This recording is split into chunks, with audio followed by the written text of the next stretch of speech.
하나님의 말씀은 사사기 3장 1절부터 6절까지 함께 봉독하겠습니다. 여호와께서 가나안의 모든 전쟁들을 알지 못한 이스라엘을 시험하려 하시며 이스라엘 자손의 세대 중에 아직 전쟁을 알지 못하는 자들에게 그것을 가르쳐 알게 하려 하사 남겨두신 이방 민족들은 블레셋의 5 군주들과 모든 가나안 족속과 시돈 족속과 바알 헤르몬 산에서부터 하맛 입구까지 레바논 산에 거주하는 히위 족속이라. 남겨두신 이 이방 민족들로 이스라엘을 시험하사 여호와께서 모세를 통하여 그들의 조상에게 이르신 명령들을 순종하는지 알고자 하셨더라. 그러므로 이스라엘 자손은 가나안 족속과 헷 족속과 아모리 족속과 브리스 족속과 히위 족속과 여부스 족속 가운데에 거주하면서 그들의 딸을 맞아 아내로 삼으며 자기 딸들을 그들의 아들에게 주고 또 그들의 신들을 섬겼더라. 아멘. 지난 시간에 우리는 여호와를 버린 이스라엘이라고 하는 주제로 말씀을 함께 나누었습니다. 이스라엘이 하나님을 버린 그 결과는 뭐였어요? 그 결과가 결국에는 그 결과를 초래하기까지 그 과정은 결국 자녀 세대에게 하나님을 가르치지 못했다는 거죠. 그 자녀 세대가 다른 세대가 되었다는 거예요. 그 이유는 하나님을 알지 못하였기 때문에, 결국 하나님을 알지 못하니까 하나님이 하신 일도 모르고 하나님께서 베푸신 그 구원의 은혜도 모르고 결국 그 하나님을 버리고 마는 거예요. 그러니까 이거는 하나의 이 멸망의 순서라고 볼 수 있죠. 하나님을 알지 못하면 결국 하나님을 버리게 된다. 그러니까 우리가 하나님을 아는 게 중요하다는 얘기. 하나님을 아는 거. 결국 생수의 근원 되시는 그 하나님을 버리는 것이고 스스로 그 터진 웅덩이를 판 것과 같다. 이런 말씀이 있잖아요. 예레미야서 2장 13절 한번 읽어볼까요? 시작. 내 백성이 2가지 악을 행하였나니 곧 그들이 생수의 근원되는 나를 버린 것과 스스로 웅덩이를 판 것인데 그것은 그 물을 가두지 못할 터진 웅덩이. 하나님을 버린 것도 문제지만 그들 스스로 웅덩이를 찾아요. 그 스스로 웅덩이를 파요. 근데 그 웅덩이가 무슨 웅덩이래요? 터진 웅덩이라는 거예요. 아무리 하나님을 찾고 그 하나님을 버린 그 자리에 다른 것으로 채우려고 애를 쓰고 수고를 하지만 오히려 그건 아무짝에도 쓸모없는 일. 그건 하등 도움이 되지 않는. 그것이 오히려 그들에게 옆구리가 되고 그리고 올무가 되고 덫이 되어서 그들이 멸망하는 지경에 이르게 된다는 거죠. 그러니까 우리가 이 하나님을 안다는 게 얼마나 중요한 것인지를 다시 한번 우리가 살펴봐야 돼요. 난 하나님을 아는가? 나뿐만 아니라 내가 만난 그 하나님을 우리 자녀들도 하나님에 대해서 알고 있는가? 하나님을 알고 있는가? 단순히 지식적인 하나님을 아는 것에 그치지 않고 경험적으로 하나님을 체험적으로 그들의 신앙 고백을 하고 하나님의 다스림을 받겠다고 고백할 수 있는 그런 아는 하나님인가? 자, 오늘 3장에서도 그 이야기가 계속 이어집니다. 자, 1절부터 보시면 시작. 여호와께서 가나안의 모든 전쟁들을 알지 못한 이스라엘을 시험하려 하시며, 그러니까 하나님을 알지 못하니까 그 알지 못하는 세대 이스라엘 백성들을 그냥 놔두지 않으시는 거예요. 우리 하나님은 그 하나님을 알려주기를 원하신단 말이에요. 우리 하나님은 당신에 대해서 좀 알아라. 나에 대해서 좀 알아라. 내가 어떤 왕인지 좀 알아라. 내가 어떤 신인지 좀 어떤 하나님인지 좀 알아라. 하나님은 그걸 알려주기를 원하세요. 그걸 알아야 하나님을 바르게 섬길 수 있으니까요. 그래서 가나안의 모든 전쟁을 알지 못하는 이 세대에 대해서 날 좀 알려주기를 원하시는 거죠. 그러니까 하나님께서 이들의 조상들에게 약속하셨던 그 언약의 시작이시며 그리고 언약의 실행자이시고 더 나아가서 언약을 이루시는 그 하나님, 그 가나안 정복 전쟁을 친히 승리케 하셨고 그리고 그 가나안 땅을 차지하시게 하셨고 그리고 그 가나안 땅을 기업으로 나누어 주신 그 하나님, 그 하나님에 대해서 좀 알아라 라고 말하는 거예요. 그렇다면 왜 중요할까요?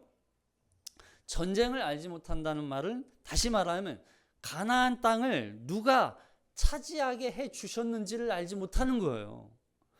그들이 그냥 우연히 가나안 땅에 살게 되었는지, 그들이 가나안 땅에 살게 된 것이 단순히 그냥 그들이 노력했기 때문에 수고했기 때문에 살게 된 것인지 이거에 대해서 알지 못한다는 거예요. 그래서 하나님께서 이스라엘을 시험하셔서 전쟁을 다시 겪게 하는 거예요. 전쟁을 알지 못하니까 그 하나님에 대해서 알지 못하고 그래서 결국에는 하나님은 어떻게 하신다고요? 그 전쟁의 참혹함을 겪게 만드는 거예요. 아이러니하지 않아요? 그럼 우리가 이 하나님께서 이 가나안 땅을 차지하게 하실 때 그 수많은 전쟁들의 이 전리품들 뿐만 아니라 그 전쟁을 통하여서 승리하게 하신 그 하나님, 그럼 그걸 알지 못하니까 이스라엘 백성들이 하나님을 떠나는 거예요. 하나님을 버리는 거예요. 그러니까 하나님이 그래? 그러면 나에 대해서 알려줄게. 전쟁 한번 겪어봐. 말씀하시는 거예요. 그래서 계속 뒤에 보면 이제 온니엘부터 해서 12명의 사사가 등장하는데 이 사사들은 계속 뭘 하냐면 전쟁하는 사사로 등장시켜요. 하나님이 싸워요. 그리고 그 싸움에서 이겨요. 그러면 그 사사를 통하여서 통치하고 다스리는 동안에는 평안이 찾아와요. 그 하나님을 아는 거예요. 그 하나님께서 전쟁을 통해서 승리케 하신 그 이기게 하시고 그 땅에 차지하게 하고 그 땅에서 머물러 살 수 있는 평안을 주신 하나님에 대해서 아는 거예요. 근데 점점 그걸 잊어버려요. 그러니까 또 하나님이 강대국 이방 민족을 세워서 강대국들을 세워서 못 살게 구는 거예요. 그러니까 하나님이 또 이스라엘 백성들이 또 사사를 세워서 그래서 또 싸워요. 전쟁을 또 알게 해요. 그래서 그 전쟁을 통해서 하나님을 가르치시는 거예요. 왜냐하면 그 전쟁의 참혹함을 경험하지 않으면 하나님에 대해서 알지 못하니까 이스라엘 백성들이. 이거는 우리도 마찬가지입니다. 여러분 이게 전쟁이라고 하니까 오늘날 말한 이런 전쟁을 얘기하는 것처럼 보이면 안 되죠. 이해하면 안 되죠. 우리가 이 영적 전쟁에서 승리에 대한 그 구원의 기쁨을 기억하라는 거예요. 우리가 원래 원수의 자녀였어요. 우리가 원래 사단 마귀의 자녀였어요. 그 사단 마귀를 예수 그리스도께서 이 땅에 오셔서 머리를 깨뜨리시고 권세를 멸하시고 우리에게 자유를 주시고 승리를 주시고 구원을 주신 죄사함을 주신 그 승리의 기쁨을 우리가 알지 못하면 안 된다는 얘기를 하는 거예요. 그걸 기억하라는 거예요. 그걸 기억해라. 그걸 기억해야 우리가 하나님 앞에 구원받은 그 구원의 기쁨이 얼마나 감격이었고 얼마나 큰 구원의 은혜였는지를 깨닫게 된다는 거죠.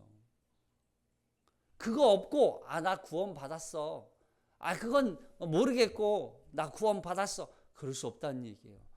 예수 그리스도께서 우리에게 구원의 은혜를 우리를 구원하기 위해서 어떤 은혜를 베푸셨는지를 알아야 돼요. 예수님이 어떻게 원수 마귀의 권세를 깨뜨리셨고 우리를 그 마귀의 손에서 우리를 건지셨고 그리고 그 죄와 사망으로부터 우리를 구원하시고 해방시키셨는지 자유케 하셨는지 그걸 기억하라는 거예요. 그래서 하나님이 이 이스라엘 백성들이 이 가나안 땅을 차지하게 된 것을 통해서 전쟁을 겪음으로 범으로써 하나님께서 어떤 은혜와 사랑으로 가나안 땅을 기업으로 주셨는지를 철저하게 깨닫게 하시는 거예요. 그래서 하나님이 여기 시험하시는 이 시험이라고 하는 단어가 히브리어로 니사라고 하는 단어거든요. 이 시험이라고 하는 단어가 니사. 근데 이 단어는요, 단순히 시험하다, 그리고 검증하다라고 하는 뜻도 있어요. 그리고 이게 시험을 거치게 하다, 시험을 걸쳐서 시험을 치르는 걸 통하여서 그들의 믿음의 상태를 검증하는 거예요. 검증하는 거. 그러니까 시험이 오히려 우리 이제 학생들도 시험을 보잖아요. 여러분, 이 시험이 등급 매기기 위한 시험이 아니에요. 여러분, 이 시험은 뭐예요? 그가 배운 게 정말 잘 배웠고 정확하고 확실하게 배웠는지를 확인하는 과정이죠. 그러니까 이 시험을 통해서 내가 이 배운 것을 바르게 알고 있는지, 정확하게 알고 있는지 아는 과정을 겪게 되는 거죠. 물론 우리나라의 이 시험 문화, 이 입시 과정은 참 진짜 말을 다 할 수 없어요. 너무나 참 안타깝죠.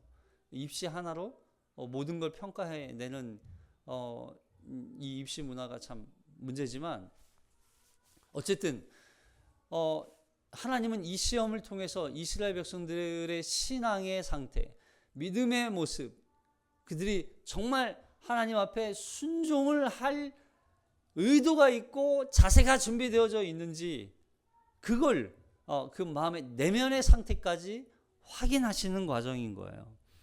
그래서 이스라엘을 시험을 통해서 그들의 믿음과 순종을 확인하려는 하나님의 의도가 여기에 나타나 있는 거죠. 뿐만 아니라 그들이 부족함을 또한 알 수 있어요. 내가 이걸 시험을 해보니까 내가 어떤 믿음이 부족하구나, 내가 상태가 어떤 상태인지를 분별할 수 있게 되는 거예요.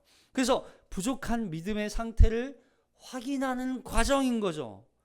그리고 그 부족한 상태를 이제는 강화시켜 나가는 거예요. 여러분, 이 부족함을 아는 게 중요하죠. 그리고 그 부족함을 더 믿음을 통해서 강화시키는 게 중요한 거예요. 그래서 이 목적으로 하나님께서 이스라엘을 시험하고 계시는 거예요. 시험하시는 거예요. 그러니까 이 시험을 통해서 이스라엘을 심판하고 못살게 굴고 괴롭히기 위해서 하나님이 시험하시는 게 아니에요. 이들의 믿음의 상태를 확인하고, 그리고 부족한 부분들을 찾아내고, 그리고 그 부족함을 더 강화시켜서 정말 하나님의 나라의 백성다운 거룩하게 구별된 하나님의 백성으로 삼기 위한, 만들기 위한 하나님의 목적이 있었던 거예요. 그러니까 이 시험은 전쟁을 경험하지 못해본 이스라엘에게 전쟁을 겪음으로써 하나님의 은혜와 사랑을 깨닫게 하시고, 뿐만 아니라 그들이 하나님 한 분만 섬겨야 하는 이유를 깨닫게 되는 거예요. 철저하게 순종을 하나님께서 가르치시는 거죠. 왜냐하면 이 가나안 땅은 순종 없이는 살 수 없는 땅이에요. 가나안 정복 전쟁도 마찬가지죠. 순종으로 이 가나안 땅을 정복할 수 있었어요. 가나안 땅에 사는 것도 마찬가지예요. 순종으로 살 수 있는 거예요. 순종으로. 자, 2절에 보시면, 그래서 이방 민족들을 어떻게 하셨다고요? 남겨두세요. 자, 2절, 3절 시작. 이스라엘 자손의 세대 중에 아직 전쟁을 알지 못하는 자들에게 남겨두신 이방 민족들은 블레셋의 5 군주들과 모든 가나안 족속과 시돈 족속과 바알 헤르몬 산에서부터 하맛 입구까지 레바논 산에 거주하는 히위 족속이라. 그러니까 이방 민족들을 남겨두신 이유는 하나님을 알게 하시기 위한 목적이 담겨 있는 거죠. 이방 민족들을 남겨두신 건 하나님을 알게 하기 위해서. 근데 보세요. 원래 1장 2장에서는 하나님 이 이방 민족들을 이스라엘 백성들이 남겨뒀잖아요. 그러니까 이스라엘 백성들이 그들을 몰아내지 않았어요. 몰아내지 못하기도 했지만 몰아내지 않기도 했단 말이에요. 근데 그렇게 몰아내지 못하게 된 이유가 하나님의 의도였다는 거예요. 하나님의 의도. 왜냐하면 그들이 이 이방 민족들을 몰아내지 못한 걸 통해서 하나님은 그들을 시험하고 하나님을 알게 하기 위해서 이 다음 세대가 이 가나안 땅, 그러니까 새로운 세대가 이 가나안 땅에서 살기 위해서는 반드시 하나님을 알아야 하기 때문에, 단순히 하나님은 이스라엘 백성들에게 기계적인 신앙으로 남겨지지 않기 위해서 그들의 신앙을 계속 하나님은 강화하고 확인하고 그들에게 신앙을 심어주고 계신 거예요. 그러니까 결국 보세요. 여러분, 이들을 만들어내는 건 이들이 갖고 있는 믿음입니까? 하나님의 의도고 믿음입니까? 하나님의 의도고 하나님의 믿음이에요. 우리의 믿음도 마찬가지예요. 그럼 우리가 이 시험을 내가 통과했고 내가 갖고 내가 완성했다? 아니에요. 그건 다 하나님의 의지였고 하나님의 믿음이었고 하나님의 신앙이었어요. 그걸 우리에게 강화시켜 준 거죠. 자, 그러니까 이방 민족들을 남겨두신 이유는 하나님을 알게 하기 위해서, 하나님께서 행하신 일들을 아는 것에 대해서 계속 말씀하시는 거예요. 하나님이 어떤 분이시고 하나님이 어떤 일을 행하셨고 하나님이 어떻게 너희들을 이렇게 이끌어 왔는지를 하나님이 계속 가르쳐 주세요. 우리 신명기에서도 계속 이 말씀 나왔잖아요. 자, 신명기 11장 2절에 자, 시작. 너희의 자녀는 알지도 못하고 보지도 못하였으나 너희가 오늘날 기억할 것은 너희의 하나님 여호와의 교훈과 그의 위엄과 그의 강한 손과 펴신 팔과 애굽에서 그 왕 바로와 그 전국에 행하신 이적과 기사와 또 애굽에서 애굽 군대와 그 말과 그 병거에 행하신 일, 곧 그들이 너희를 뒤쫓을 때 홍해의 물로 그들을 덮어 멸하사 오늘까지 이른 것과 또 너희가 이른 곳에 이르기까지 광야에서 너희에게 행하신 일과 르우벤 자손 엘리압의 아들 다단과 아비람에게 행하신 일, 곧 땅이 입을 벌려서 그들과 그들의 가축과 그들의 장막과 그들을 따르는 온 이스라엘의 한가운데서 모든 것을 삼키게 하신 일이라. 너희가 여호와께서 행하신 이 모든 큰 일을 너희 눈으로 보았느니라. 그러므로 너희는 내가 오늘 너희에게 명하는 모든 명령을 지키라. 그리하면 너희가 강성할 것이요 너희가 건너가 차지할 땅에 들어가 그것을 차지할 것이며 너희 여호와께서 너희의 조상들에게 맹세하여 그들과 그들의 후손에게 주리라고 하신 땅, 곧 젖과 꿀이 흐르는 땅에서 너희의 날이 장구하리라. 그러니까 이걸 아는 게 복이에요. 이걸 알아야 복이에요. 이게 아는 게 여기 너희가 강성할 수 있고 그걸 알아야 차지할 수 있고, 그리고 그걸 그 땅에서 장구하게 살아갈 수 있다. 여러분, 그러니까 여호와 하나님께서 행하신 일들을 아는 게 이스라엘 백성들에게는 너무나 중요한 일이에요. 그러니까 하나님은 계속 말씀하시는 거죠. 야, 거기서 그냥 나를 알지 못한 채로 예배만 드려? 기계적인 신앙으로 그냥 제사만 드리고 하나님을 안다고 말하면서 하나님을 예배한다고 하면서도 하나님을 알지 못해? 그건 있을 수 없다는 거예요. 우리도 마찬가지죠. 우리가 이 땅에서 살아가면서 우리가 예배를 드려요. 하나님을 찬양해요. 또 세상 가운데서 그리스도인으로 살아가요. 여러분, 그러면서 하나님을 알지 못한다는 건 말이 돼요? 안 된다는 거예요. 하나님을 알아야 우리가 이 땅에서 하나님의 백성으로서의 삶을 살아낼 수 있고, 하나님을 알아야 우리가 영원한 하나님의 나라를 향하여서 달려갈 수 있고, 하나님을 알아야 예배할 수 있고, 하나님을 알아야 기도할 수 있고, 모든 게 다 하나님을 아는 걸로 연결되는 거예요. 이것이 하나님께서 행하신 일들을 아는 것이 중요한 이유예요. 그래서 호세아서에서 6장 3절에 이렇게 얘기하잖아요. 시작. 그러므로 우리가 여호와를 알자. 힘써 여호와를 알자. 그의 나타나심은 새벽빛같이 어김없나니 비와 같이 땅을 적시는 늦은 비와 같이 우리에게 임하시느니라. 하나님을 알자. 여호와를 알자. 힘써 알자. 여러분, 우리는 하나님을 알기 위해서 힘을 써야 해요. 애를 써야 해요. 하나님을 알지 않고는 우리 신앙의 근간이 흔들릴 수 있단 말이에요. 하나님을 알지 못하면 우리는 헛된 것을 믿는 것과 같다고요. 하나님을 알아야 돼요. 그러니까 교회 나와서 예배 드릴 때 우리는 누구의 이야기를 듣는 거예요? 하나님의 이야기를 듣는, 하나님에 대해서, 하나님에 관한 제 이야기 듣는 게 아니라고요. 하나님의 이야기를 들어야 돼요. 그 하나님을 알아야 돼요. 그래서 하나님을 배우는 거죠. 그럴 때 우리의 신앙이 하나님이 이런 하나님이시구나. 하나님이 이런 분이구나. 그래서 내가 이런 상황에 있구나. 우리의 삶에 내가 이렇게 살아야 하는구나. 계획과 뜻과 목적에 맞게 살아갈 수 있게 되는 거예요. 그래서 칼빈은요, 하나님을 아는 지식의 중요성을 너무나 잘 알고 있기 때문에, 그래서 가장 첫 번째로 이야기했던, 기독교 강요에서 이야기했던 게 바로 하나님을 아는 지식이라고 그랬어요. 그 중에서 창조주 하나님에 대한 지식을 이야기해요. 그리고 하나님은 창조주시며 우리를 지탱하고, 그리고 하나님은 섭리대로 이끌어 가시며 선하심으로 우리를 돌보시는 분이라고 이렇게 얘기해요. 당연하죠. 그 하나님을 알아야죠. 더군다나 그분은 구속주 하나님으로서 그리스도 안에서 우리에게 긍휼을 베푸셔서 우리를 구원하시는 하나님이시다.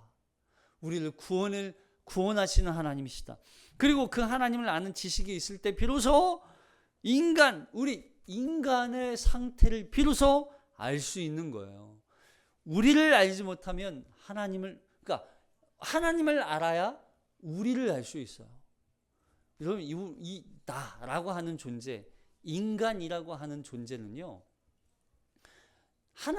우리는 하나님으로부터 왔기 때문에 하나님을 통해서만 나를 볼 수 있어요. 나는 내가 아무리 내 겉모습, 내 마음, 내 생각, 내 지정, 의지, 이걸 아무리 분석해도 나에 대한 정답은 찾을 수 없어요. 내가 나를 평가할 수가 없다고요. 나는 이런 존재야? 아니요. 이게 인본주의란 말이에요. 인본주의는 항상 뭐예요? 나로부터 시작해요.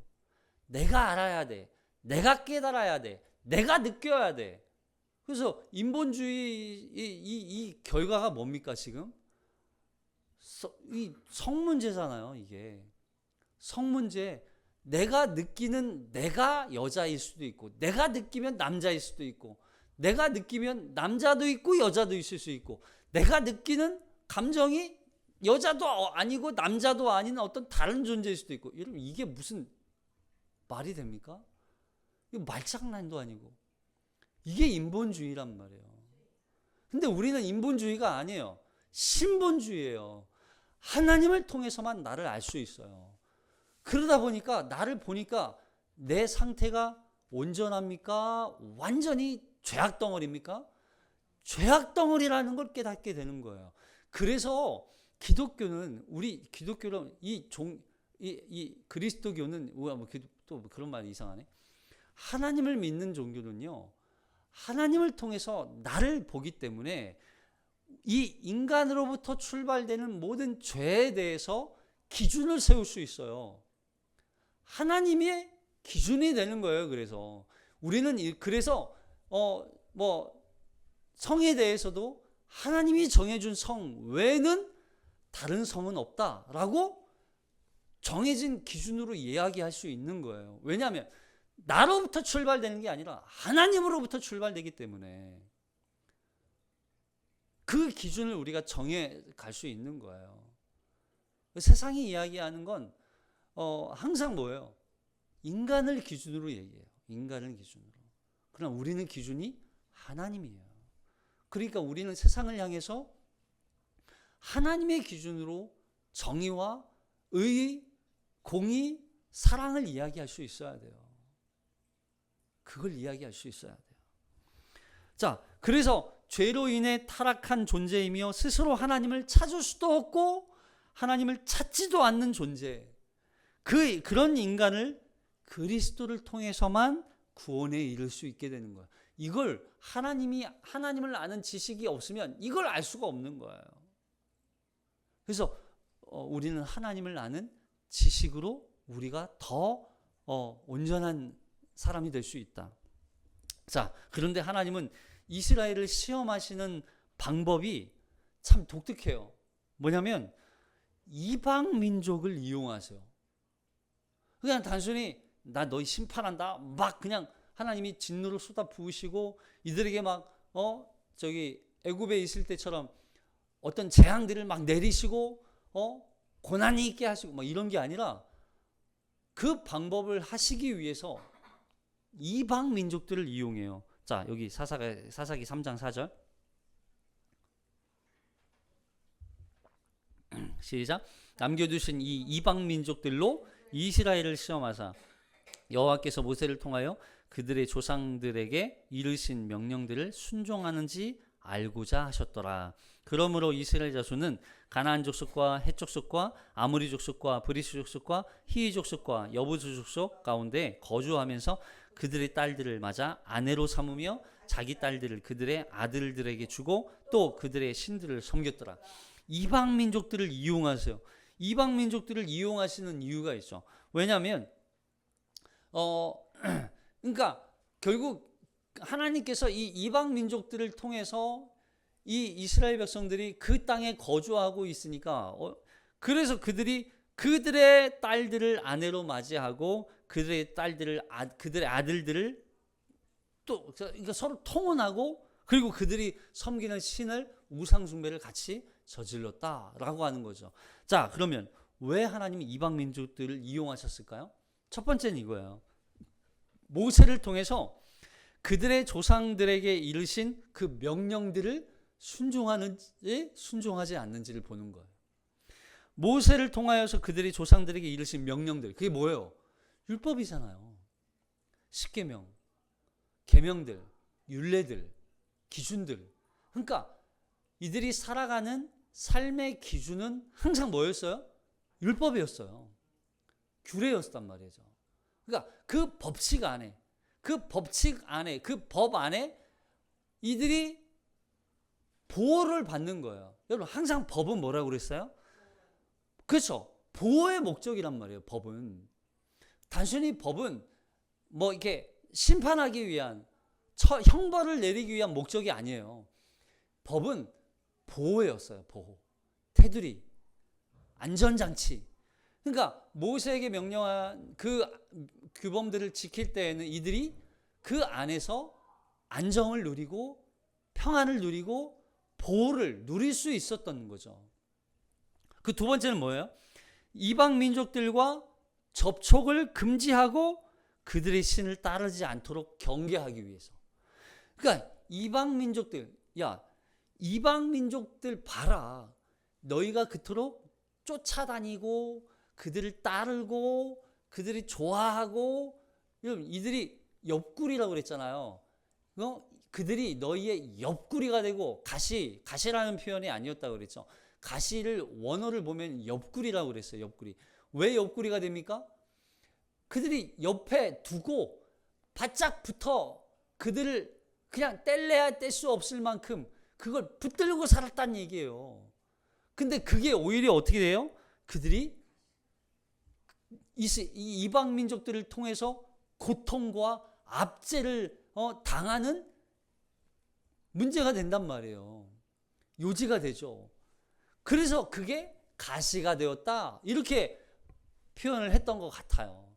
너희가 그토록 좋아하고 사랑하고 쫓아다니고 부러워하고 막 열망했던 그 이방인들이 오히려 너희를 압제하고 너희를 괴롭히고 못살게 굴고 너희를 망하게 하는 존재가 된다. 그걸 기억하게 하기 위해서 하나님이 이방 민족들을 이용하시는 거예요. 그리고 그들이 따랐던 우상, 그 신들을 따르지 않도록 하나님이 경계하도록 만들기 위한 목적이었죠. 세 번째는 뭐냐면 이스라엘의 믿음을 더욱 강화시키기 위해서요. 이들이 이방 민족들을 쫓아다녔어요. 근데 그 이방 민족들이 그들을 괴롭혀요. 그럼 그 누구를 찾아야 돼요? 이제는 하나님을 찾아야 해요. 하나님밖에 없다는 걸 가르쳐 주는 거예요. 하나님밖에 없잖아. 너희에게는 하나님밖에 없어. 너희는 하나님만 섬겨야 돼. 그러니까 여호수아가 그 여호수아서 28장 29장 거기에서 이야기한 게 맞아요. 너희가 여호와 하나님만 섬긴다고 이야기해라. 근데 그들이 그랬잖아요. 예, 우리가 하나님만 섬기겠습니다. 근데 그들 아니야, 너희는 섬길 수 없어. 여호수아가 너무 잘 알았어요. 이들이 여호와 하나님을 섬기지 못한다는 걸 너무 잘 알았어요. 왜냐하면 그들의 마음속에는 이렇게 타락할 걸 알고 있었던 거죠.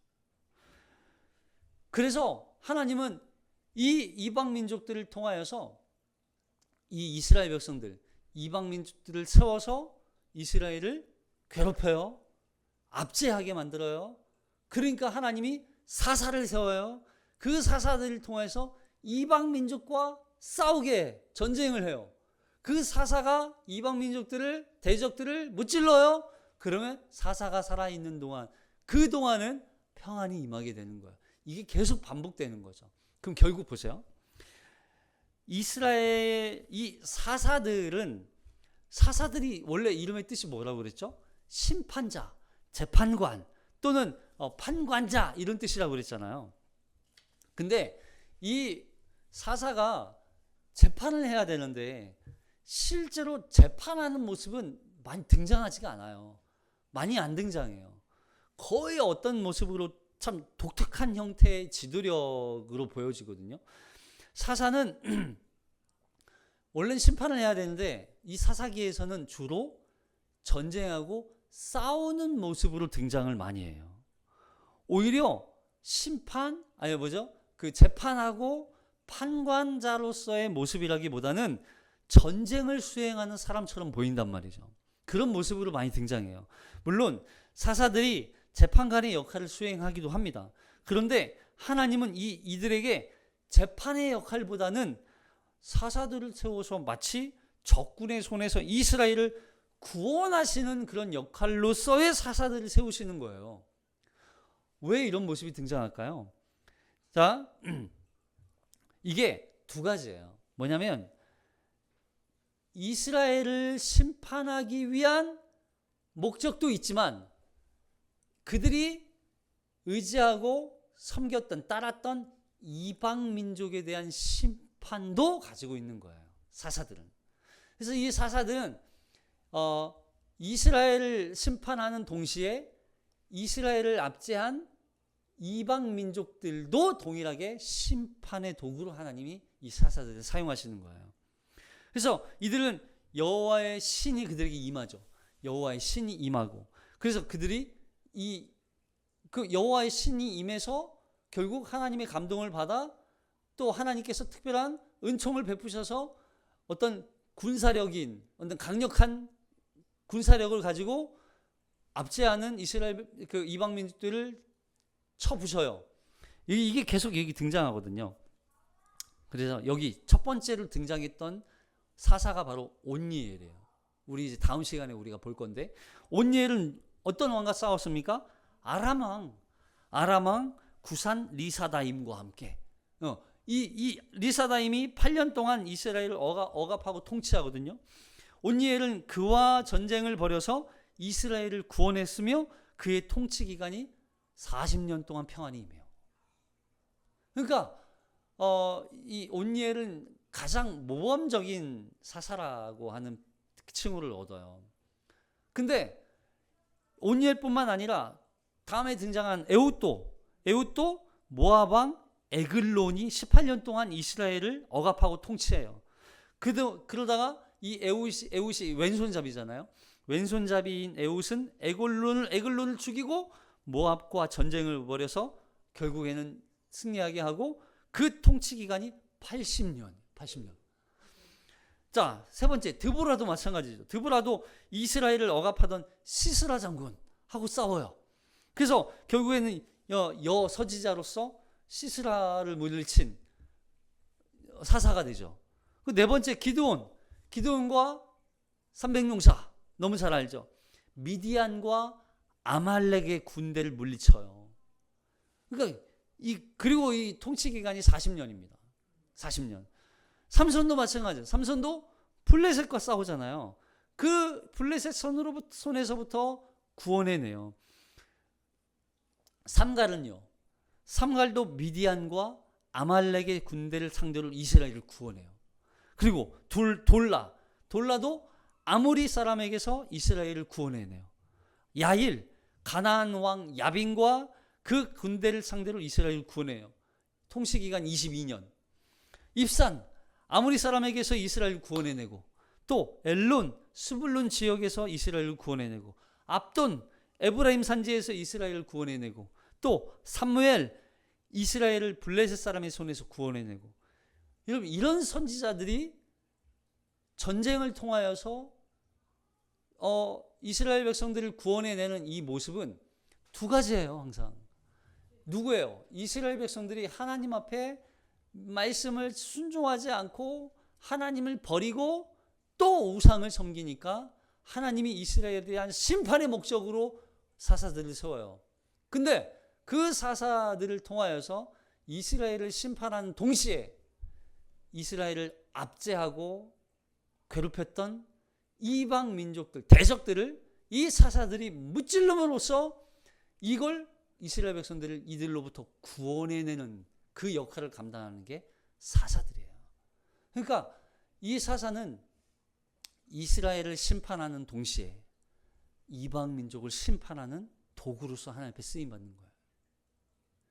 이게 이 사사가 나중에 어떤 모습으로 등장하는 거예요? 예수 그리스도로 등장하는 거죠. 여러분, 우리도 마찬가지예요. 우리가 구원받기 위해서는 반드시 우리에 대한 심판을 하나님께서 행하셔야만 해요. 근데 그 심판을 우리가 담당할 수가 없으니까 그 심판을 누가 대신 담당하시는 거예요? 예수 그리스도께서. 그 예수 그리스도께서 우리의 대적인, 하나님의 대적인 원수 마귀 사단을 무찌르시고 멸망시키시고 깨부시시고 깨뜨리시고 죄와 사망으로부터 우리를 건지신 게 구원이란 말이죠. 그러니까 이 사사들을 통해서 구원의 모습을 미리 맛보게 하시는 거예요. 그래서 이 이야기를 통해서 우리는 뭘 할 수 있어요? 우리가 그 하나님을 바르게 알아야 된다는 얘기예요. 이 하나님은 이스라엘 백성들을 향한 그 언약을 신실하게 지키고 계세요. 그 약속에 대한 충성을 아주 완전하게 이루어가고 계세요. 근데 그 하나님을 우리는 아냐는 거예요. 그 하나님을 알고 믿냐는 거예요. 그 하나님께서 우리에게 베푸신 은혜가 얼마나 큰지, 그 사랑이 얼마나 놀라운지 하나님을 알아야 그 넓이와 깊이와 높이가 거대한 하나님의 사랑이라는 걸 깨닫게 되는 거예요. 여러분, 우리의 지식의 한계가 있죠. 물론 우리는 하나님을 우리 스스로 노력해서 아는 게 아니죠. 우리는 성령의 감동으로 알아야 돼요. 하나님을 알기 위해서는 성령께서 반드시 우리를 깨닫게 하셔야 돼요. 그러기 위해서 우리는 항상 성경을 읽으면서 성령의 조명하심의 은혜를 구해야 돼요. 성령 하나님, 이 말씀을 깨닫게 하여 주시옵소서. 그래서 그 깨달은 말씀을 통하여서 우리가 하나님을 알게 되고, 그 하나님을 알면서 하나님을 사랑하고, 그 하나님의 사랑을 통해서 하나님 명령과 규례와 법도에 순종하게 되는 거예요. 그걸 우리가 이 땅에서 실현해내는 삶을 살아가는 거예요. 사랑하는 성도 여러분, 하나님을 알지 못한 이스라엘 세대가 다른 세대가 되지 않도록, 우리가 뿐만 아니라 우리의 자녀 세대가 하나님을 알지 못하는 다른 세대가 되지 않도록 우리 하나님을 바르게 알아서 그 하나님을 사랑하며 그 하나님과 하나님을 아는 그 지식에 이르는, 그래서 그 하나님을 아는 말씀 안에 우리가 거할 때 참된 안식을 누릴 수 있어요. 하나님을 알 때 우리가 참된 안식을 누릴 수 있단 말이에요. 여러분, 우리가 하나님은요, 우리가 안식을 누리기를 원하세요. 단순히 여기서 말하는 안식은 편안하다, 아무 일도 없다, 문제 없고 그냥 형통한 어떤 그냥 그런 상태가 안식이 아니라고 그랬죠. 하나님 안에서 교제하며 하나님을 아는 그 지식의 풍성함을 누리는 그 안식, 그리고 하나님이 우리의 왕이시며 우리는 그분의 통치를 받고 그 안에서 진정한 평안과 또 안정을 누릴 수 있는 법 안에서, 테두리 안에서, 말씀 안에서, 여러분 그러한 삶이 우리의 삶 가운데 나타나기를 축복합니다. 그게 우리의 삶의 목적이에요. 우리가 하나님을 알아야 돼요. 하나님을 깊이 알아서 그 하나님과 풍성한 교제를 누리는 저와 여러분 되길 주님의 이름으로 축복합니다. 기도하겠습니다.